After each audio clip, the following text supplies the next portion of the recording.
Au beau jour, on a tous envie de nettoyer son bateau. Mais l'eau potable est rare et précieuse, nous devons l'économiser.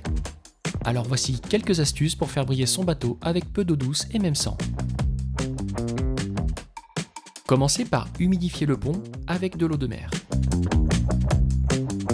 On peut utiliser un nettoyeur à haute pression, il consomme 3 fois moins d'eau que le tuyau d'arrosage classique, soit en moyenne 400 litres par heure.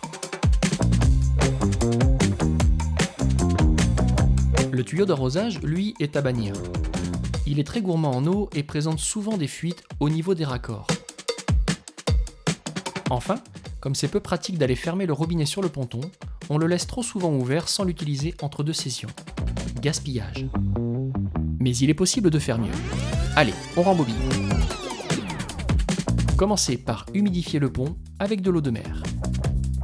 Les œuvres mortes peuvent être nettoyées avec des brosses, de l'huile de coude, éventuellement un détergent éco-conçu et enfin un seau d'eau douce.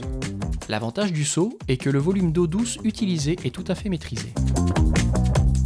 Les brosses de différentes tailles permettent d'accéder à tous les recoins et de retirer toute la verdure de l'hiver ou toutes les miettes des repas. Pour le détergent, veillez à choisir un produit éco-conçu et respectueux de l'environnement, comme ceux proposés par les ports départementaux de la Charente-Maritime. Ils sont naturels et sans danger pour la faune et la flore. Mais il est possible de faire encore mieux. Allez, on rembobine. Humidifiez le pont avec un seau et de l'eau de mer. Puis nettoyez les œuvres mortes à l'eau de mer. Avec cette technique, il est possible de rincer à grande eau sans gaspiller d'eau potable. Bonus, il existe des produits de nettoyage spécialement formulés pour être utilisés avec de l'eau de mer. En fin de nettoyage, pour dessaler les pièces qui ont besoin de l'être, utilisez un pulvérisateur manuel qui rincera tout avec un minimum d'eau douce. Il est donc tout à fait possible de nettoyer son bateau avec de l'eau de mer sans gaspillage et de garder l'eau potable pour la boire. C'est tellement précieux.